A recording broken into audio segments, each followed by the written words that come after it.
नहमदु व नसल्ली अला रसूलिहिल करीम व अला आलिहि व सहबिहि अजमईन अम्मा बाद। अस्सलामु अलैकुम व रहमतुल्लाहि व बरकातुहू।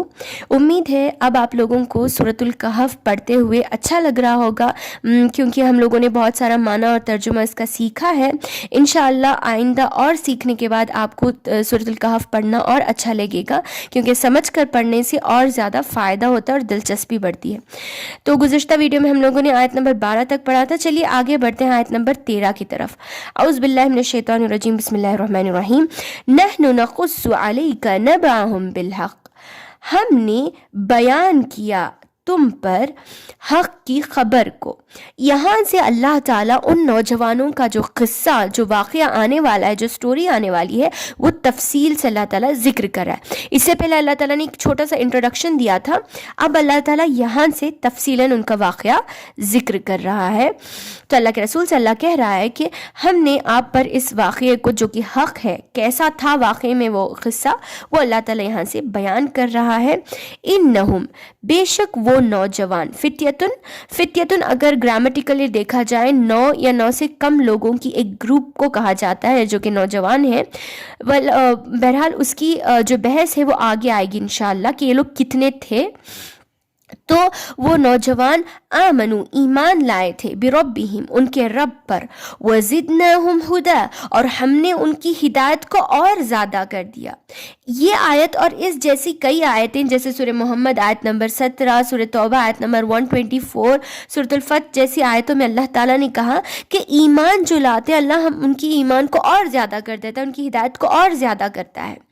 देखिए, अल्लाह के रसूल सल्लल्लाहु अलैहि वसल्लम से सहाबा ने सवाल किया कि अल्लाह के रसूल, जब हम आपकी मजलिस में होते हैं तो हम लोगों के अंदर इतना शौक़ आता है नेकियों के लिए, हमारा दिल करता है कि हम फुल तक़वे वाले हो जाएं, परहेज़गार हो जाएं, लेकिन हम आपकी मजलिस छोड़कर जब बाहर जाते हैं, दुनिया में जाते हैं, तो हमारा दिल बदल जाता है।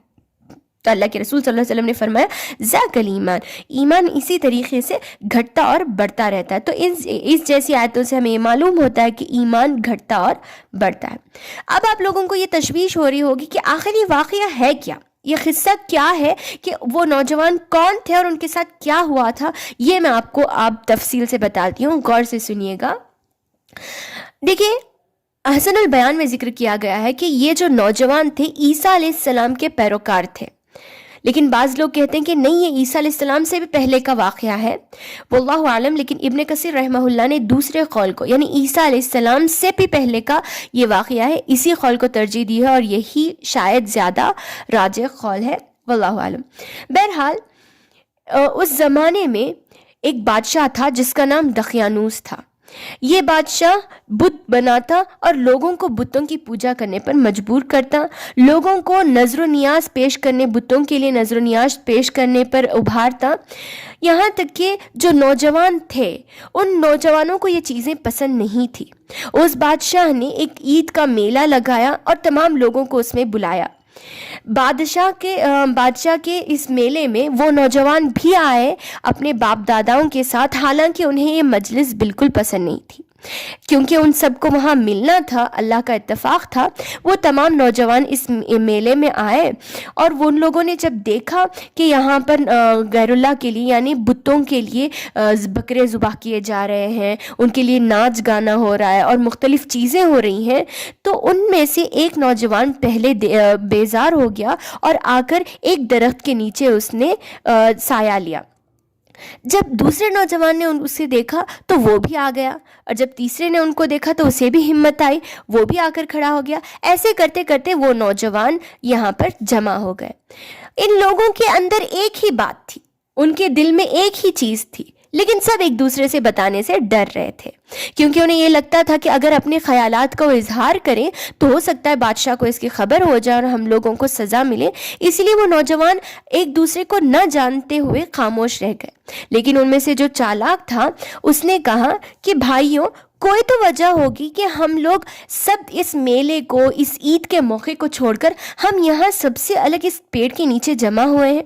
کوئی تو وجہ ہوگی۔ ان میں سے دوسرے نے کہا کہ ہاں بھائی، میں تو ان سب چیزوں سے بہت بیزار ہوں، مجھے یہ چیزیں اچھی نہیں لگتی۔ تب چل کر ان کے خیالات آپس میں ملے اور ان لوگوں کو لگا کہ یہ لوگ ایک دوسرے کے واقعی ساتھی ہیں۔ ان لوگوں نے ایک دوسرے سے اپنے خیالات کا اظہار کیا، اور ایک نے کہا کہ جب زمین اور آسمان کا پیدا کرنے والا ایک ہے، جب اسے ہمیں پیدا کرنے والا، ہمیں کھلانے پلانے والا کوئی اور ہے، تو ہم جو اپنے ہاتھوں سے ایک بت بنا رہے ہیں اس کی پوجا کیوں کریں؟ کیوں نہ ہم اس کی عبادت کریں جس نے ہمیں پیدا کیا، جس نے اس کائنات کو پیدا کیا۔ ہمیں چاہیے کہ ہم اس کی عبادت کریں، اس کی پوجا کریں۔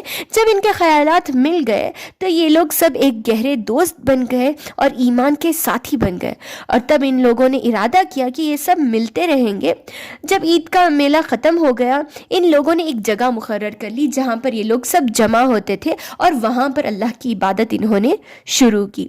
یہ لوگ دھیرے دھیرے کر ہر دن یہاں جمع ہوتے، اللہ کی عبادت کرتے اور الگ ہو جاتے۔ لوگوں نے جب ان پر غور کیا اور ان کے معاملات کو دیکھا تو بادشاہ کو اس کی خبر کی، اور جب بادشاہ کو پتا چلا کہ یہ بتوں کو چھوڑ کر کسی اور کی عبادت کر رہے ہیں، تو اس بادشاہ نے حکم دیا اور ان تمام نوجوانوں کو جمع کیا۔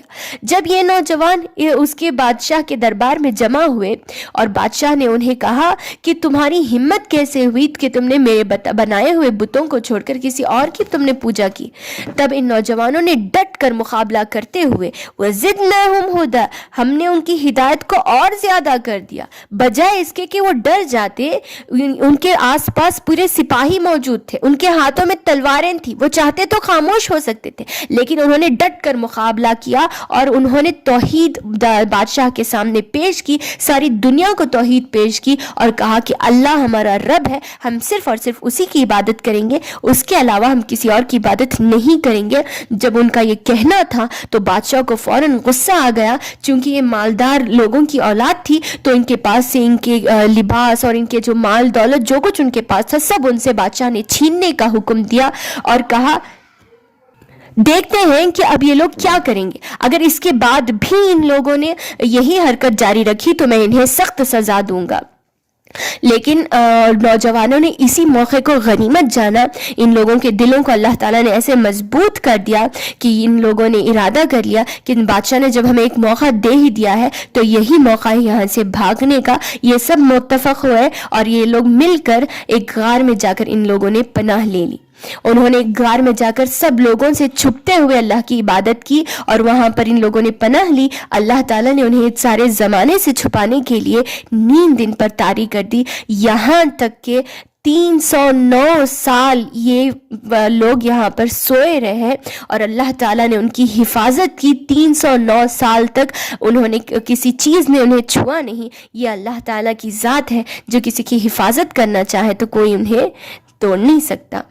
دیکھیں اللہ تعالیٰ نے اسی کے بارے میں کہا وَرَبَطْنَا عَلَىٰ قُلُوبِهِمْ، اور ہم نے ان کے دلوں کو اور مضبوط کر دیا۔ کب؟ جب یہ لوگ بادشاہ کے دربار میں گئے تو اللہ نے ان کے دلوں کو اور مضبوط کر دیا۔ اِذْ قَامُوا، جب وہ کھڑے ہوئے، فَقَالُوا، بادشاہ کے دربار میں جب یہ کھڑے ہوئے تو انہوں نے کہا رَبُّنَا رَبُّ السَّمَاوَاتِ وَالْأَرْضِ، ہمارا رب تو آسمان اور زمین کا رب ہے۔